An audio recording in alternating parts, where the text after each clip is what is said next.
Hello again, everybody. I'm Larry Hamilton. Welcome to my YouTube painting channel. Thank you for watching. Today we're going to do a watercolor painting, and it's a redo of one I did in my last watercolor session, which I wasn't too happy with. I tried to paint some hibiscus flowers in a simple scene, and it turned out to be a little less than I was hoping for. So I thought I would try to do it again, but I'm also changing a lot about the way I did it. If you know how I typically paint my watercolors, I paint in a vertical. This is my watercolor board. Typically I paint vertically, and that always have problems with water running and blossoming and that sort of thing. So I've changed my whole setup here today for this painting, and I'm actually trying to paint with my what was my palette camera to have a view of both my painting surface and my palette all on the same screen. And I've got another screen that I'll show you that has a side view from it, and then I'm talking to you from an angular view that would normally be my side view for my painting surface here as I talk this way. So I'm going to see if this is going to work. I'm on a piece of gator board here that's about, I don't know, ½ inch thick. I have it slightly tilted, maybe about a 15-degree angle, and I have enough room to get my 11 by 14 300-pound watercolor paper on here. I have my sketch, as you can see, and so I'm going to go over the brushes and the paints again, and then we'll get started. I have my Sterling Edwards palette here, along with a couple of the big brushes, these bristle brushes that we use for some of the blending and providing soft edges. I have a couple of flats. I have a 1-inch flat, ½ inch flat. I have a couple of rounds here. This is a number 12 round. I have a number 8 round, and I have it in my hand here. This is the script liner here, and I have another round here somewhere. I can't find it right now. Wonder where it went. Okay, anyway, that's the brushes. If I need another brush, I've got plenty of brushes floating around here, so I can get what I need. Let me see here. I want to go around the palette for you and tell you the colors again in case you have forgotten them or have never watched me before. These are Holbein paints that are truly very transparent watercolors, and so this color here is Payne's Gray. Next to it is Cobalt Blue, Ultramarine Deep Blue, Royal Blue, Permanent Violet, Green Gray, Umber, Burnt Sienna, Quinacridone Scarlet, Bright Rose, Brilliant Orange, Quinacridone Gold, Permanent Yellow Deep, and Cad Lemon Yellow. So those are the colors in this palette, and the ones I've been using for quite a while. So I'm going to see if I can do this painting a little more justice today, and hopefully we'll be able to have a little better painting out of it than I had before.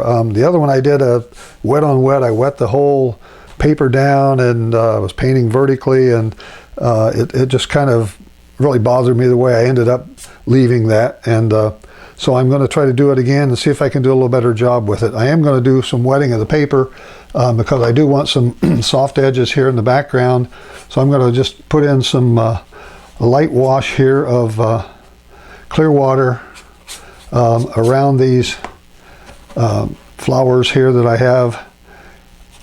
And I want to kind of put a nice soft background in. I want these flowers to kind of be able to blend with the background in some areas, but I don't want it to be super wet, and I don't want it to be doing a lot of running. So with having this at only a slight angle, I'm getting very minimal amounts of water running now down the page, and that's, I think, going to be better. At least I'm going to hope it's better, because I really want to try to do a better job than I did the last time. And this particular paper, I've told you before, I paint on Fabriano Artistico 300-pound extra white paper, which I really like because it has a nice bright surface to it, and it takes these transparent watercolors and they really come through very nicely. Because they're so transparent, they really show off well. Okay, so here's the water on there now. I've taken a little longer to put it on, and I can see it's not running because I'm on a very slight incline here. And so we'll start with that. I'm going to get some of my yellow out here. This bright cad lemon yellow is a beautiful color, and it almost matches the colors to some respects, in some respects, to the original color of the flowers from the photos I had. I have several photos here on my left side that I can refer to with these flowers in them.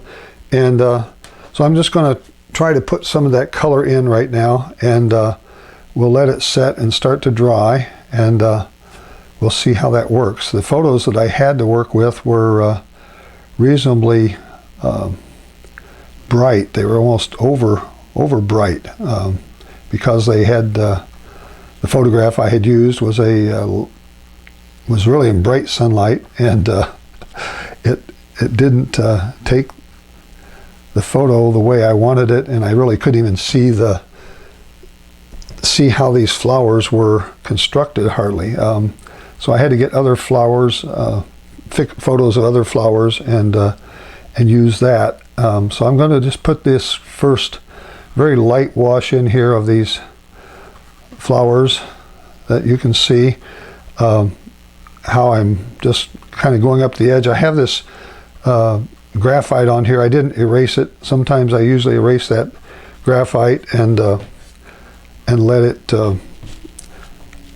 so you can't see it, but the problem is I can't see it either. If you can't see it, I can't see it very well either. So I'm just going to put some of this on and let it be setting there and drying so that I can have some basic flowers to work with, and then we'll start putting in some shadows and that sort of stuff, and throw some, hopefully, a nice little soft background into this thing.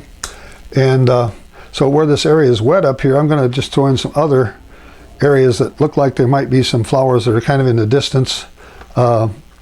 Just a little bit of to add some color to this, so we have more than just one or two or three flowers here. I want this to be very soft.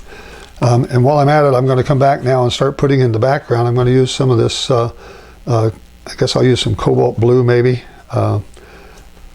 May have a little bit too much green in it, but this is going to have a lot of green in the background. And this was a bright sunny day when I took these photos, and so I want to reflect that in here as much as I can, but I want to also be able to carve out and put in some of the leaves and that sort of stuff, the stems of this, because it was more than just individual photos of these flowers. So I want to try to do this as best I can here, and I'm going to carve around some of these things again, and we'll let some run together maybe, because there is some water here on the paper that I can add this with, and we'll just leave some, I don't know, impressionistic strokes around here. The water is really drying up. You can see how fast it's drying up here, and I want it to just be light, airy, and as I want to darken it down, I'll darken it down more as we get going. As I start trying to carve out some of these leaves and stems and that sort of stuff. But I just want to get a nice covering on the whole painting right now, and areas where the leaves go, and where there's some extra flowers that are kind of hiding in the background back there. Let's throw this on and get her done here. I'm just using a 1-inch brush so far, and so it's a little darker actually over here on the left side, because this is kind of where the things are out of shadow a little bit. So I'm going to just throw some of this on, and we'll see what it looks like, and then we'll adjust from that as we keep going here. I'm going to start putting in a little bit of my purple now to change the color a little bit, add a little bit of a different tone down here, a little bit more grayish tone, I guess, in this area that's going to be a little bit in the shadows. More water, and just keep thinning it out, keep making this nice and soft around these flower petals, and see how that goes. All right, so I've got an interesting set of colors on here. A little bit more of this purple. Maybe I'll put a little bit of this purple in up here to kind of balance it out. I don't want to have all of the one color in one area down here. I want it to have some balance. So we'll just do this and call that our initial wash. That's got a lot of white in here. I think maybe I'll touch that up with a little bit of blue with some green in it. And while it's still wet, you can see this paper is buckling up a little bit, which is a little bit unusual for 300 pound, but I also typically have my 300 pound paper mounted. All four sides are typically mounted, taped down, I should say, and they're not here. So I'm having a bit of looseness in this paper, and I can move it back and forth. If I want the water to run, I can try that. But I've got a lot of soft edges in here, which is what I'm really trying to achieve in this part of the painting so far. Okay, so I'm going to kind of wipe around here to make sure we don't have too much excess water floating around off of the paper, and I'm going to let this dry a little bit, and still have a lot of white over here. This area here is kind of going to be my center of interest, so I don't mind having a little more white to draw your attention over here. I'm going to leave it look like that for now, and hopefully this will be a good jumping off point to start adding some more darks, some more greens. The thing about greens is I can add this cobalt blue with either of my yellows, and I really have three yellows. This quinacridone gold here, it looks brown in the palette, but when you put it on, it's got a nice golden orangish yellow color to it, and it's very transparent, and it looks very, very nice to get some really bright, brilliant highlights out, or shadows out, I guess, in the case of light flowers. But if I use my blues, I have about 3 blues here and a purple. I use my blues and purples with any one of these 3 yellow colors. I'll get a different color of green for every one of them. And that's something, is a good tip to remind you that you don't need to have 3 tubes of green paint on your palette to be able to achieve greens. As long as you got some blues and got some yellows, you're going to be okay. And you'll be able to make whatever greens you want to make. You may not be able to match an exact green color from a photograph, but you want to use some artistic license anyway. You don't want to have to copy photos slavishly. So it's good to know that you can mix up a lot of greens with just a few yellows, and a couple yellows, couple blues, and you got yourself, you're ready to go. All right, I think now this is getting to the point where I think I want to maybe dry it. I'm going to put just a little more. I see some spots here that I want to sort of kind of fill in a little bit. I don't want it to paint exactly up right next to these flowers, but I just want to get some other colors in. Maybe a few more greens down in this area here underneath, where we're going to have some more leaves and that sort of thing. Okay, I think that's enough for now. I'm going to get my hair dryer out. I'm going to start blowing this dry. I see I'm getting a run here, which I don't like, right in here. I use these bristle brushes to soften edges. If you start getting too hard of an edge and you want it to be softer, you can use this big bristle brush, one of these bristle brushes with just a little bit of water in it, and it will take a hard edge and turn it soft in a matter of minutes, seconds really. And you can brush it out and blend it together and have some nice abstract shapes out of that. Okay, I'm going to turn my microphone off here, and dry this.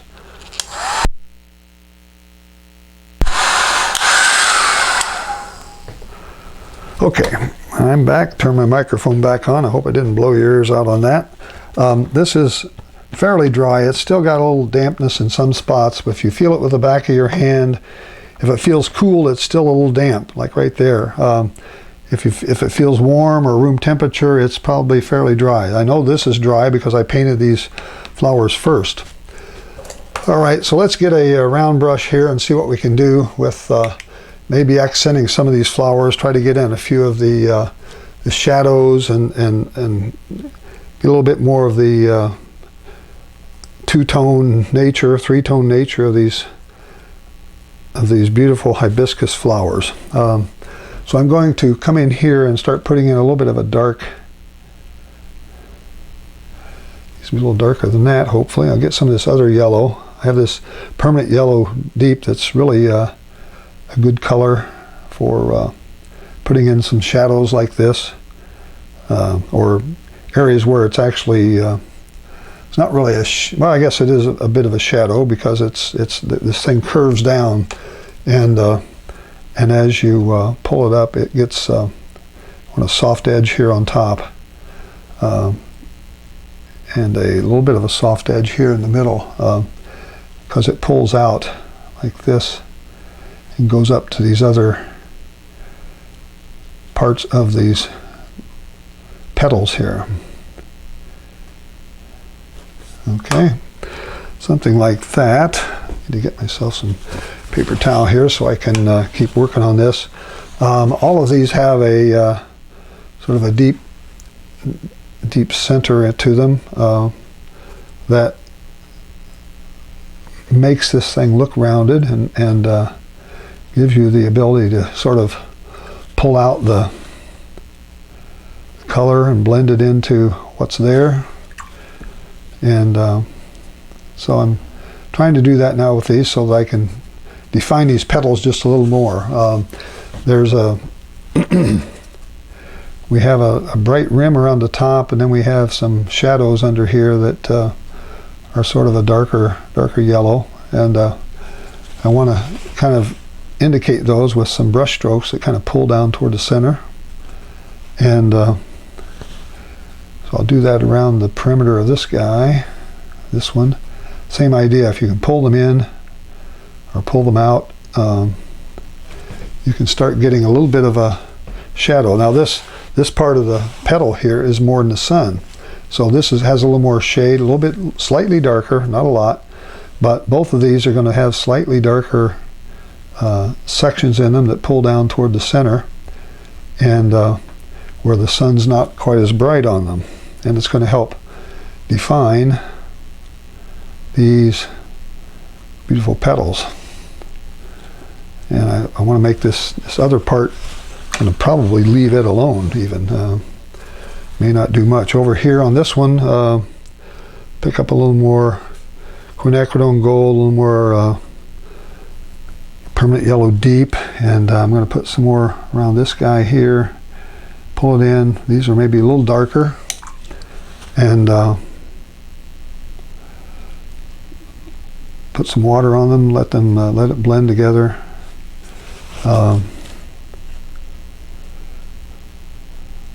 Let it get a little abstract. You don't have to make these petals perfect, but you do need to make them look like petals, and they need to curve into the center and that sort of thing. This will kind of be light here on this edge, so I'm going to keep this center section really darker in here. If I can get enough darker paint, put that in there like this, something like that. Put a few little marks out here to help indicate this is the there's a petal there, and they are separate, and even this will have some shadow on it here, slightly shadowed. Okay, so I don't claim to be an expert in painting flowers. I just kind of force myself to do this to see if I can do it, and it's always good to try to stretch yourself, and I do that. Sometimes I wish I hadn't, but nevertheless, it's a good practice. I'm going to get some more of this yellow here. I'm going to throw a few more spots out here with some flowers. I may throw a few more things that kind of help make it look like we've got some flowers that are maybe further away, and they're not as much, and they're not as close as the ones we're painting now. But I'm not going to try to make those very distinct and specific. I'm just going to kind of make them going to have a little dark center and something like that, maybe a few little things that come out like that, and that's enough. Over here I've got another one in this area that I'm going to try to expand on, just give them a little bit of a something like that. Throw a few darker colors in there while it's kind of wet, and let that kind of run and blend. Even got one up here that I'm going to throw in. I'm going to throw some water in first, and then I'm going to come back and take the green, or I'm sorry, take the yellow, this yellow, and just throw in a few things there that kind of make it look like there's something going on.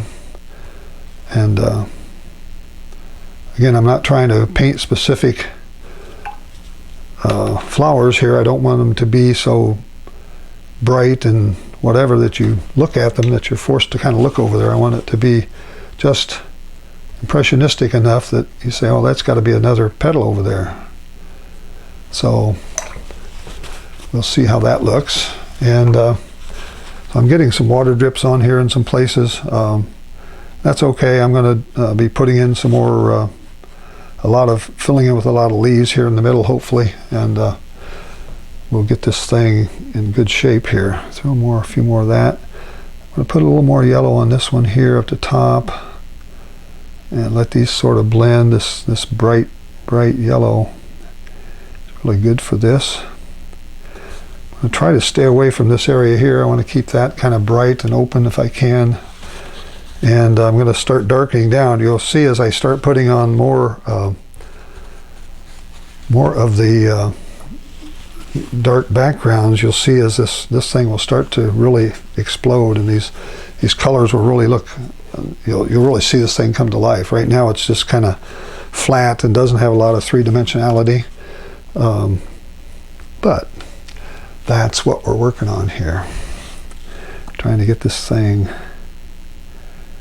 give it a little more depth in here, a little more dark in these areas, so they kind of blend out like this. Same with this over here. So I don't want to overwork this, but I want it to look like we've got some definite flower petals here that represent the hibiscus as much as possible. Up here, put a little bit more up there, and it's about all you need. So I have a nice light background, and I'm going to try to now put in gradually darken some of this down to see if we can darken it into, get some nice background colors here. So I'm going to use my greens. I'm going to use this yellow here, yellow deep, permanent yellow deep. Get myself a bit of it on the palette. I'm going to come back and take I'll take this blue I was using before, which is my cobalt blue, and stick it in there. You see how dark that green is. When I put that cobalt blue in my yellow lemon, it's a lot lighter.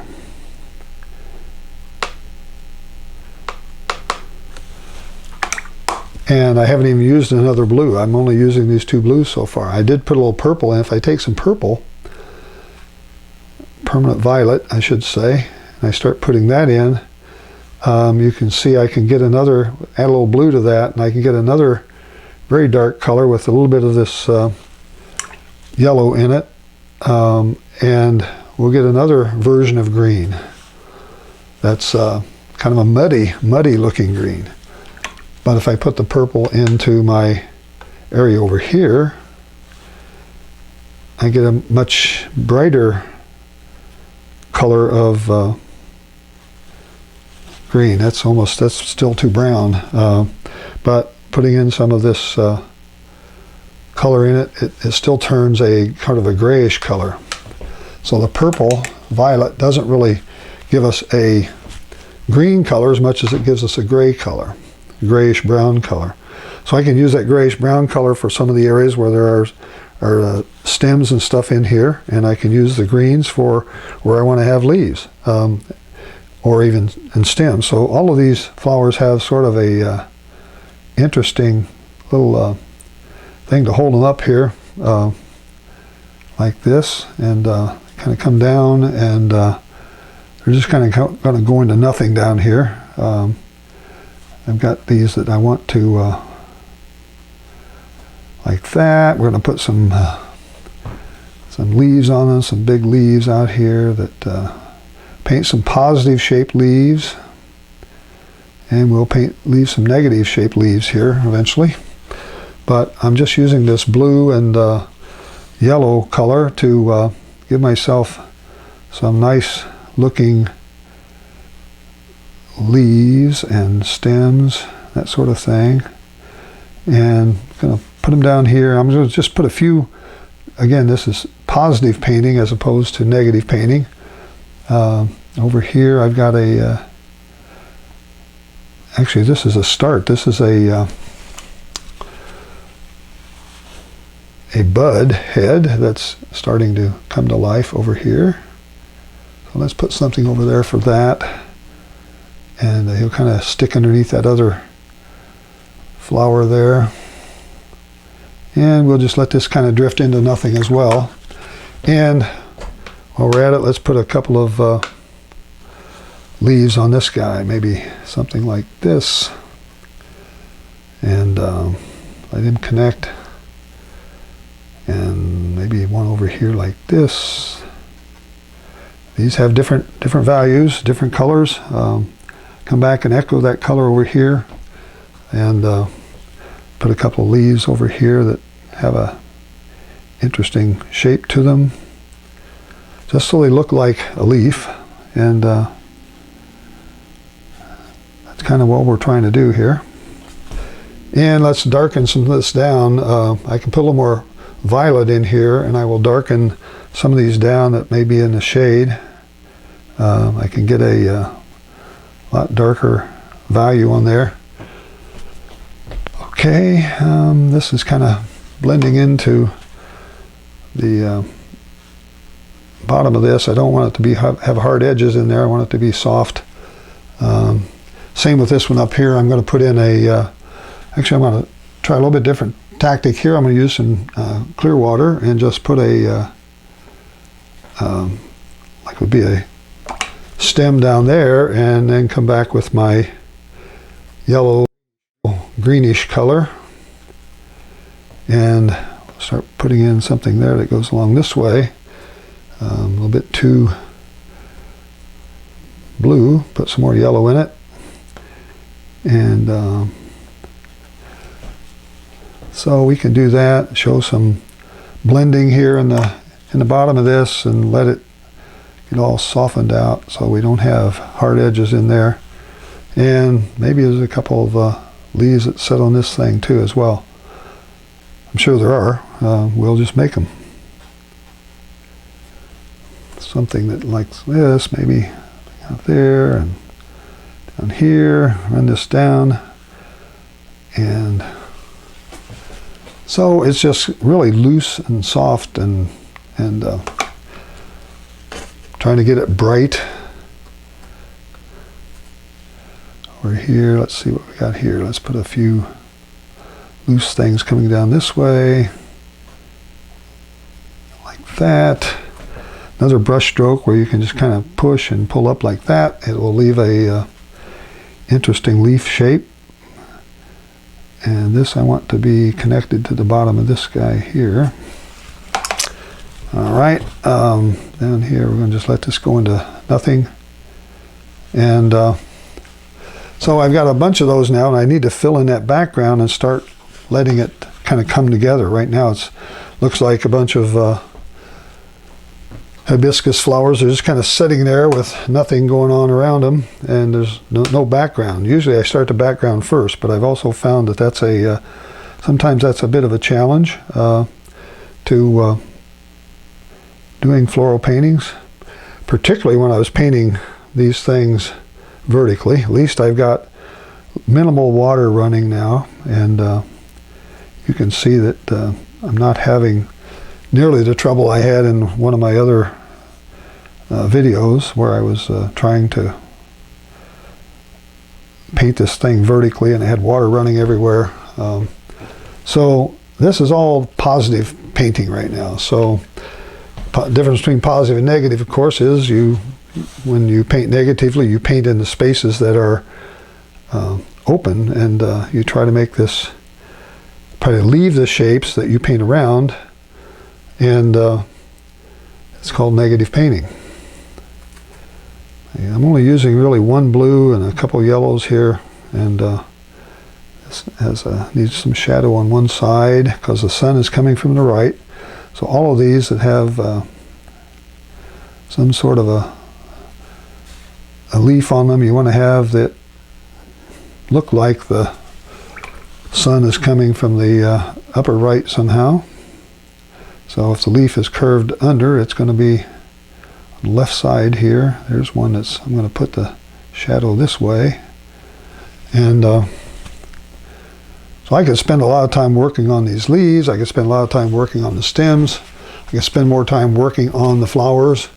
But I don't want to mess them up too much. These flowers all have a stamen that sticks out the middle. And I want to see if I can capture a little bit of that right now with this. I think I'm going to use my script liner brush here and put some of this quinacridone gold and see if I can make just a slightly darker value out of this thing here to show that it's kind of sticking up this way and has interesting little pods out here of some kind. These are like things that fall off and try to seed more, try to make more flowers. So I'm just using quinacridone gold here. I'm not trying to mix any other colors. Put another stamen out here like this, and just touch a few marks in here around it, and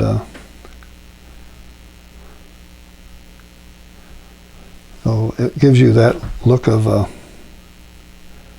stamen sticking out of these. A little darker in some areas. This paint always lightens up, you know that, right? So probably loses 20-30% of its color when you put this up there, cover up that pencil line. Yeah, it fades back when it dries. It probably loses 20-30% of its color, and so you have to take that into account generally. Okay, so I've got all this stuff here that's seems to be identifying my petals and my floral things, and some are darker and some are lighter, and some are abstract, some are very distinct. The more details you put in, the more the eye is going to go there. So the fewer details you put in, the more abstract they become, and but you want it to just look like these are a nice little bed of flowers. And so let's see now if I'm going to be able to, I'm going to use my 1/2" brush, I think, see if I can put in a few more, paint in some negative stems and leaves here to kind of help build around these a little bit. Right now it looks like they're just kind of floating out in space, and I don't want that to be the case, so I'm going to start picking up some more greens, get my bigger brush, and get some of this bluish color here. So far I haven't used any of my Payne's gray that kind of tends to darken stuff down a real lot. I'm going to put in some of my purple, violet here to give myself a couple of tones, dark tones, a medium tone and a dark tone, and we'll start putting in a little bit of a base on this to see if we can make these things stand out just a little bit more. And so I'll be using my other brush. I want to use this, while I'm talking here, I want to make the rest of this little stem down here.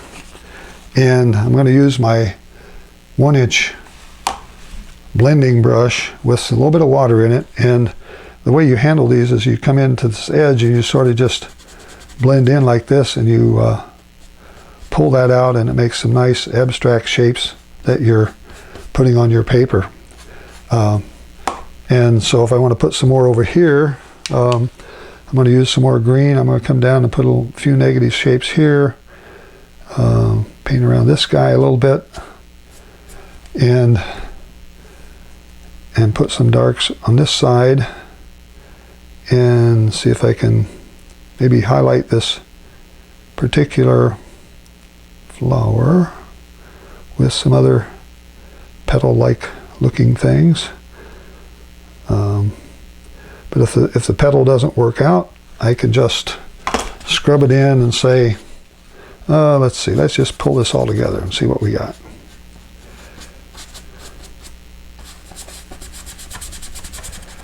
So the little bit of water in here helps make it abstract and makes it darker. It actually lightens it up because I put it on fairly dark. But I want to get these two, so I kind of like the way that corner looks. I don't have to do a lot more with it. I'm just going to put a few marks in here to kind of darken this down just a little. And pull back on the same side over here. I want the same color on top of and behind these other leaves here. So I'm just using a really wet brush with just a little bit of paint on it. I'm just kind of putting this background in here that's going to help. There's a hard edge right there I'd like to get rid of, so using this bristle brush you can just kind of go in there and scrub that thing and it just goes away. So just darkening it down enough to make it look like it's in a bed of these flowers, and there is some background around it that's very abstract and non-distinct. And I'm just trying to change up the values a little bit so that they look a little different in some spots and some other spots, and leave a few more things that look like there might be some more leaves and stuff in here. As long as I don't scrape over what I have here, it's going to not pick up the paint that's on the paper, and it will just kind of make a glaze over it, and you can call it finished. This little corner down here needs to be darker, so let's put a little more bluish green or purple in this thing, and like this, pull it up around and blend it in.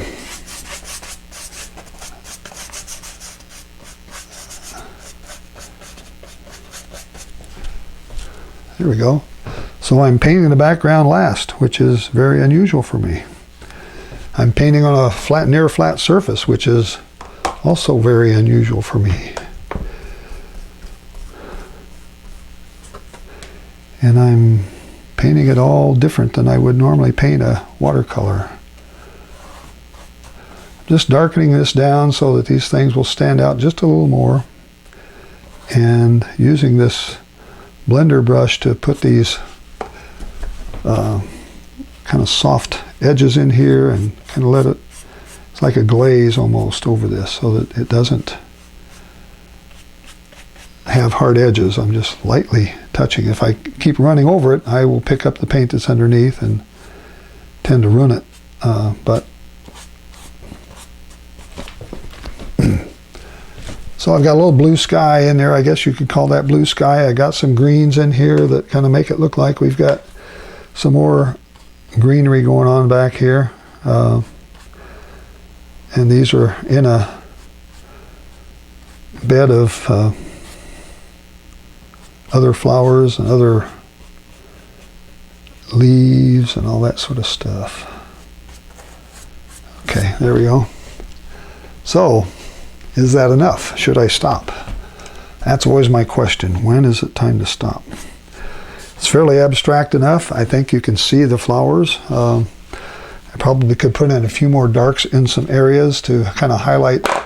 Whoops, sorry to make that noise there, folks. I'm not used to my new board here having, before I would throw my brushes down and they would just sort of make no noise, but now they're making noise with this board here. It's called Gator board, and it's a good painting surface because it stands up to a lot of stuff and handles very well. I stand back and look at this. I'm just trying to see where I might add a few more dark points to make some of this stand out. And I don't want to get into areas that are already still wet. Maybe over here there could be a little bit of a dark thing in here to help highlight that part of the petal. And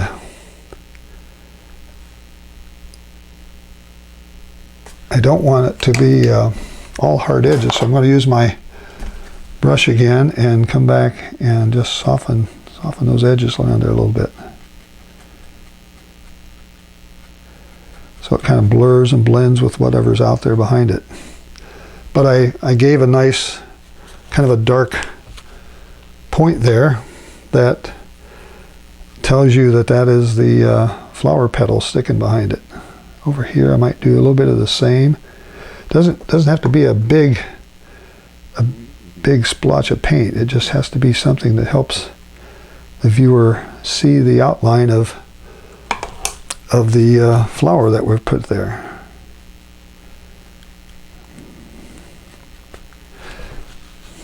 Okay, so it's helping that to stand out. That's my brush. Here it is.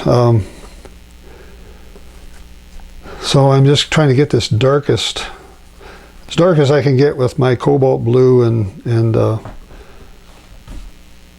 my permanent violet without having to put any other colors in. I'm going to make this just a little more defined right here. Make it a little darker. Darker yet. This is the center of interest right here, so I'm trying to give you that and help you look at it. And I'm just softening this edge so it doesn't look like I stuck that in there by on purpose, which I did. Okay, so those little dark points like that are what really help stand out, make your paintings pop. If you can find some areas that help define either a petal or part of your painting, and put a little dark point in there, it really helps. These have some things on them like that.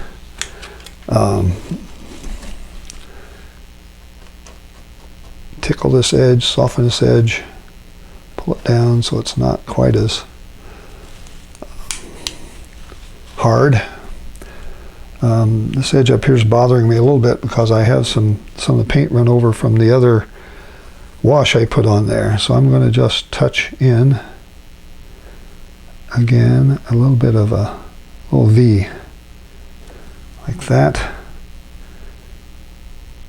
Make it come around a little more there, and Then I'll take my brush that's dried out, a little bit of water in it, and just tickle that edge. And you see that, how that highlights that petal.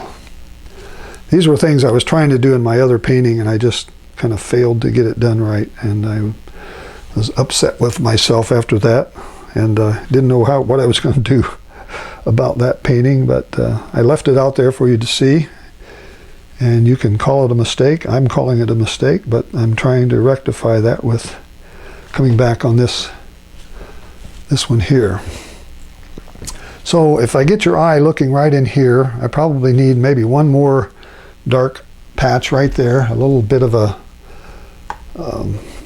dark bluish purple color, maybe with a little green in it if I pick up some of this. So right in here, if I make this nice and dark, make it point like that, another little triangular thing here that's going to maybe pull your eye up there just a little bit. Again, I'm not trying to make a big pattern up here, and I don't want you to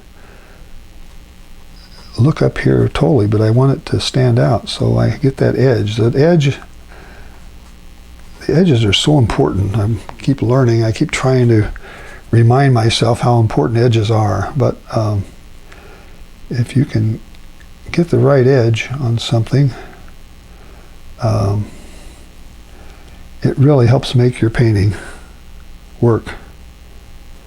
And so I'm just loosely putting in these things, and all of that's helping those two flowers pop out.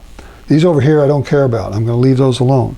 This one down here I don't really care a lot about either, because it's not in the focal point. But if I can make your eye go here, that's what I'm trying to do. Take out some of these whites. I got a lot of extra whites floating around. I'm going to use whatever's on my brush here to tone down some of these whites. I have a little bit of a tone on this brush, so I can just keep doing that. I can throw in some other vertical type things here that look like we've got more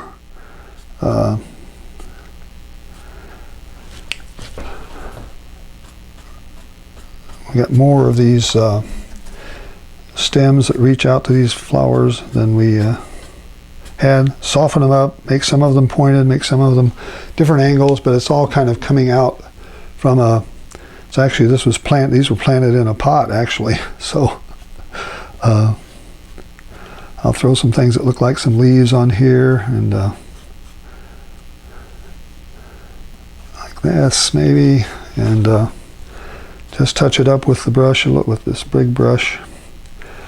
And I think I'm going to stop with that. I think it's better than the last one I did, at least I hope it is. And find a little place to sign it. I got a little water blossoming going on down here, so I'm going to try to put my name like right across there, and call this one done for now. All right, here we go.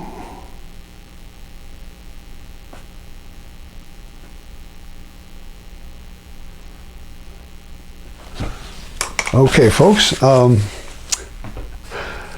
think that's all I want to tell you today, and gotta fix my camera here. Okay, so give this a try if you want. I'm going to post this one. I'll edit it and put it up on my Facebook or my YouTube channel, and give you another look at painting hibiscus, and hopefully you'll like this better than the last one I did. I do like it a little better. And so not too bad for 45 minutes or so. And so if you like my channel, please click the little like button if you like the video. If you're not a subscriber, please subscribe. Check out my YouTube page, my Facebook page. I'll have some images of these out on my website, so you can use these flowers to download to help you paint a hibiscus. And see if you can come up with something that's fairly abstract but has a focal point, has some dark areas around the focal point so that you can definitely tell where it is, and see how you do. So until I see you again, please stay safe and happy and keep painting, and I'll see you next time.